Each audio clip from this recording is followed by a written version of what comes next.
Western Civilization. How much do you know? My name is Russell Miles, and this is the 33rd episode of our Western Civilization series. In the last episode, we covered the interwar planning in the lead up to the Battle of Britain, and the fear of aerial bombardment of cities and civilians. Following the British evacuation from France, the Germans established air bases along the coast and attacked shipping in the English Channel, but initially did not overfly England as Hitler wanted to encourage negotiations.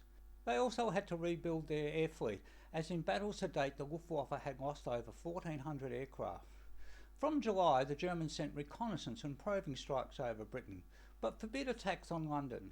The British were also building 100 new fighters a week and training pilots, patrolling the Channel and intercepting enemy flights.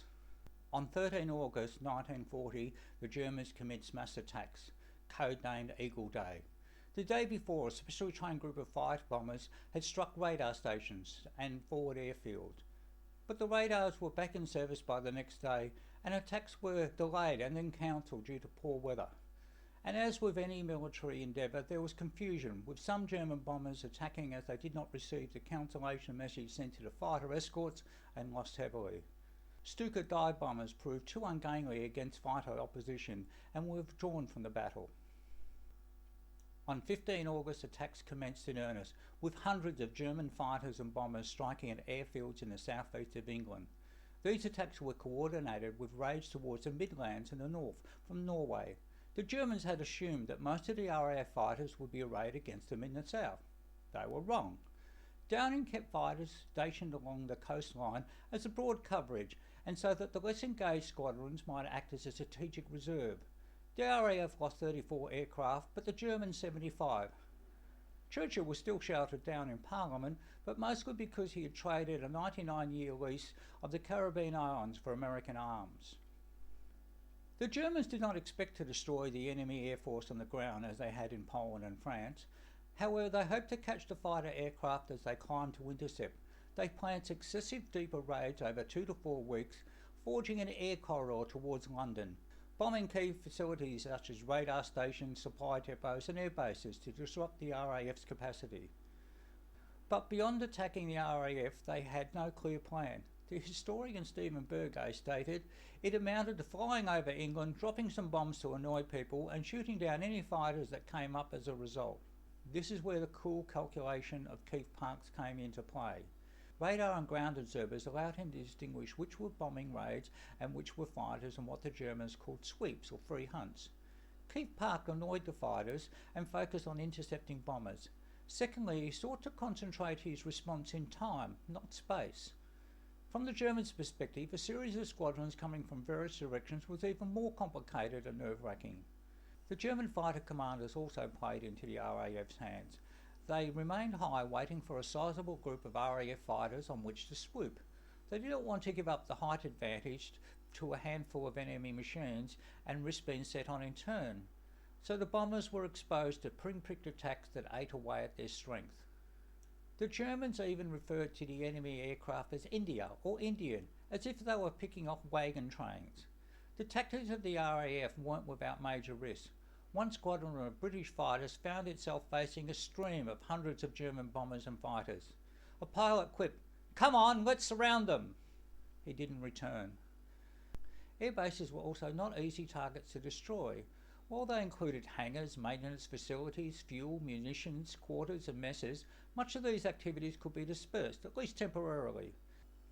The bombs at the time weighed around 200 kilograms, whereas the British later found out that at least 2,000 kilograms was required to cause significant damage to buildings. The small craters in the landing fields could be quickly filled in, and aircraft could take off from any reasonable level ground. When all but one hangar was destroyed at Brigham Hill Air Base, the base commander ordered the remaining one blown up so the Germans would believe the base out of commission. While the base commander got a rocket from his superiors, the aircraft remained dispersed around the airdrome, sheltered by earth embankments, so that a direct hit was required to destroy each of them. As the air battle went on through August, the Germans often destroyed dozens of British aircraft each day, but their own losses were diminishing their own capacity to support any invasion. The Germans were scrupulously counting their own and enemy losses, looking for a tipping point. But not always. One prima donna landed claiming he had added 3 more enemy to his score. However, the armourers found that his guns had not been fired. And most of the German air crews were being killed or captured, whereas those RAF pilots who survived being shot down were mostly able to return to flying. Hugh Downing even ordered unarmed German flying boats shot down, despite them displaying the Red Cross emblem and rescuing downed pilots of both sides in the Channel. Although trained pilots were becoming critical for the British, there were actually more aircraft than available pilots. More alarming was the mental fatigue of pilots. Hugh Downing managed this by rotating squadrons between 11 group and less engaged areas, but it was still telling that the number of accidents increased, as were aircraft damage while taxiing. The cranny politician that was Churchill queried that almost a third of the RAF's trained pilots were flying a desk. In likelihood, these were either too old or worn out. Hugh Downing had directed that no squadron leader older than 26 fly with their squadron. The US Air Force later worked out that 1% of their fighter pilots were responsible for 40% of enemy kills. Tired pilots are little more than targets. Hugh Downing made one serious mistake regarding Keith Park's 11 Group and Air Vice Marshal Leigh-Mallory, who commanded 12 Group in the Midlands. He mostly left the respective commanders to fight the battles that they saw fit. However, he expected them to cooperate and support each other. Air Vice Marshal Quinton Brand of 10 Group, covering the southwest, protected Keith Park's 11 Group's airfields from raids when aircraft took off to intercept the enemy.